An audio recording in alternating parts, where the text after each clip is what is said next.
Assalamu alaikum кыргыз элим. Москвадагы мекендештер. Ушул видеону көрүп аткан болсоңуздар баардык группаларга таратып коюңуздар. Себеби көп өзүбүздүн мекендештерге пайдалуу видео болот деген ойдомун. Түрмө боюнча, Россиядагы түрмөлөр боюнча сиздер менен бир маек кылып, ушул баштан өткөн окуяларды айтып берейин дедим. Может, көптөргө сабак болуп калар. Азыркы учурда уруштамын. Эмне үчүн урушта жүргөнүмдү кичине кыскача кылып силерге айтып берейин туугандар. Мен өзү 2011-жылдан бери ушул Россияда чоңоюп, российский гражданство алып, ушул жерде мындайча айтканда ырыскымды ушул жерден алып, Алла Таала ушул жерден ырыскымды насип кылган экен Россия территориясында. Ушул жерде жеп, ичип, тамактанып чоңоюп келтам, Кудай кааласа. Азыркы учурда 24 жаштамын. Урушта мына экинчи ай кетип атат, Кудай кааласа.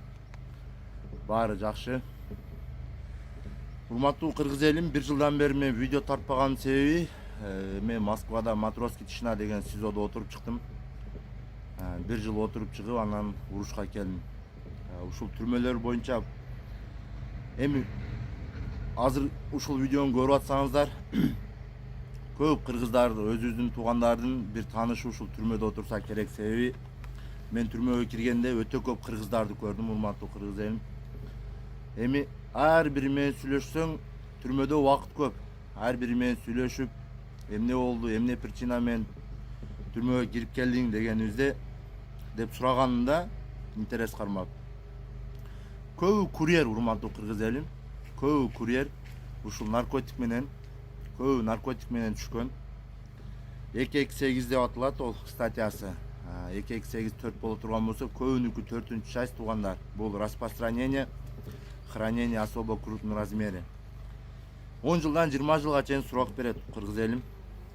Кээ бирлер айтат, мен курьер болуп ушул доставкада иштеп, доставканы алып келсем ушинтип камалып кеттим дейт. Ар ким ар кандай версиясын айтат туугандар. Ал жерге киргенден кийин чыгыш кыйын. Түрмөгө киргенден кийин уже адвокаттар миң күчтүү болбосун, эгер следовательдерде доказательство боло турган болсо, уже бул 99% срок алат, даже 100%. Алла Таала ушундай сыноолорду башыма жазган экен. Түрмөканага кирип, көбүнү көрүп, түрмөнүн жашоосун көрүп, түрмөдө отурган сүрөттөрдү дагы көрсөтүп коем. Экранга жабыштырып коем, көрөсүздөр. 1 жылдан бери видео тартпай, урматтуу кыргыз элим, азыр кичине камераны караганда өзүңүздөр билесиздер, мындай шок болот адам. Эми ал жерде бүт жаштар, основном жаштар, 18, 19, 20, 21, 22 жаштагы жаш балдар. Аларга өздөрү айтышат, мен бул жерден Кудай кааласа, башым аман болсо, Аллахым өмүрүмдү узун кылса, ушул отуруп дагы чыгып кетем дейт. Бирок урматтуу кыргыз элим, бир туугандары жалко. Бир туугандары, ата энеси, тууган уруктары кыйналып, переживать этип, ойлоп, ушул баласыбы, укасыбы, эжесиби, сиңдисиби, ошолор ойлоп, баардыгы ойлонуп кыжалат болушат.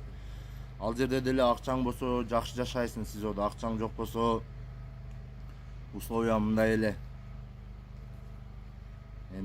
4 стенанын ичинен чыкпайсың. Основном понятка менен жашашат. Түрмөкананын деле жашоо оңой эмес кыргыз элим. Телефон бар жерлерде бар. Эгер мен телефон үчүн эле бир 250 000 бергем, адашпасам. Кудайга шүгүр, Алла Таала түрмөдө дагы сынооду жеңил кылып, жеңил өттүм. Өзүңүздөр билесиздер, мен бирөөнүн жолун кесип өтсөң, ушинтип урматтуу кыргыз элим, ар кандай бул жашоодо справедливость жок дегенде ар кандай постава кылып коюшу деле мүмкүн. Бир гана Алла Таала билет ким виноват эмес экенин. Ошон үчүн акчанын аркасынан жүгүрө бербеңиздер кыргыз элим. Акча жакшылык алып келбейт. Ошол акча көп табам, көбүрөөк иштейм деп 10 жылдан 20 жылга чейин өзүбүздүн кыргыз балдар камалып кетип атат.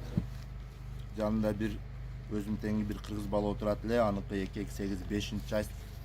Өзү 19 жашта, атын айтпай эле коеюн, 17 жыл срок алып кетти. То есть 15 жылдан 25 жылга чейин кесиле турган болсо, 15 жыл срок алып кетти. Эми мындайча айтканда өмүрүнүн жарымы түрмөдө өтүп кетет.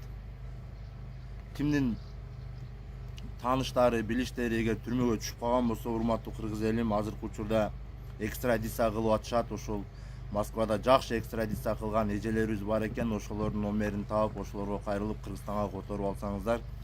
Кыргызстанда менин билишим боюнча башыдан сот болот. Көбүдө доказательствосы жок. Со слов терпил эле пострадавшийнын сөзү менен эле камап коюшат да. Ошол жакта может несправедливость болуп, өзүбүздө жеңилирээк болот деген ойдомун. Ошону группаларга таратуу, урматтуу кыргыз элим, укаларыңызбы, балдарыңыздарбы ким иштеп жүргөн болсо Москвада этият болушсун, сак болушсун. Доставкада иштесе деле, таксиде иштесе деле, ар бир посылкабы, пассажирби аркасын көрүп, видео регистратор коюп алсын. Обязательно 3000-4000 деп бул өмүргө балта чабылышы мүмкүн да. Видео регистратор арзан эле турат. Эми көптөн бери мен көп нерседен кабарым жок. Интернетке деле аз кирем, урматтуу кыргыз элим. Азыркы учурда ушинтип урушта Кудай кааласа паспортум орус болгон үчүн, ушул жерде чоңоюп, ушул жерде ырыскымды тапканым үчүн Алладан бир келген сыноо деп ниетим түз. Кудай кааласа баары жакшы болот. Эгер уруш боюнча видеолор кызыктуу болуп турган болсо, мен силерге уруштан деле видеолор киргизип турам. Азыркы учурда ушундай. Эми основном азыр дрондо учуп атам мен, урматтуу кыргыз элим. Дрондо атпаган автоматым калбады. РПГдан, пулеметтон, ПТУРдан, противотанковый управляемый ракетадан атып, баардыгынан атып көрдүм. Негизи урушта баары жакшы, Кудайга шүгүр.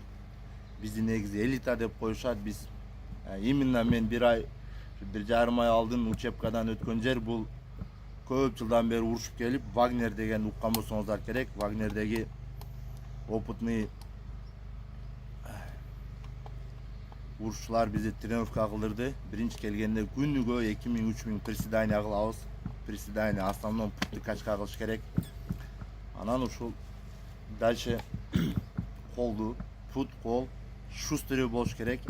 Анан казганды жакшы билиш керек. Атканды деле точно атыш керек. Өзүбүзгө сак болушубуз керек. Урушта эми кийип жүргөн бронежилетим аяк биягы менен 10-15 килограмм, аптечка постоянно өзүм менен. Аптечкада дагы баардыгы бар. Бул мен өзүм автоматым болот, көрүп турсаңыздар керек. Өзүмө ыңгайлуу кылып жасап алганмын. Ошол урушта жүрөм азыр. Группаларга таратып коюңуздар, урматтуу кыргыз элим. Урушта деле өзүбүздүн ушул российский паспорту бар кыргыз балдар жүрүшөт, баары жакшы, Кудайга шүгүр. Эгер уруш боюнча видеолор кызыктуу боло турган болсо силерге, Кудай кааласа тартып турам деген ойдомун. Ачкин табып алган себеби чаң көп туугандар. Бир жыл алдын мен көргөн болсоңуздар, азыр көрсөңүздөр күнгө күйүп калганмын. Күнгө күйүп Баткенде жүргөндөй эле жүрөм, өзүм жеримде жүргөндөй эле. Кудайга шүгүр, баардыгы жакшы. Кудай кааласа баары жакшы болот. Эгер мени көрүп жүргөн болсоңуздар, алдын колдоп коюңуздар, WhatsApp'тарга таратып коюңуздар. Түрмөгө деле мен өзүмдүн күнөөм менен кирген жокмун, эми бир гана Алла билет. Адам сынаса болбойт. Бир гана Алла баарын жакшы билет. Баарыңыздардын ишиңиздерге ийгилик, туугандар. Үй бүлөңүздөргө тынчылык, Аллахым насип кылсын баардыгыбызга. Аллага аманат, урматтуу кыргыз элим. Кийинки видеого чейин Кудай кааласа көрүшкөнчө. Всё, братан, выключай.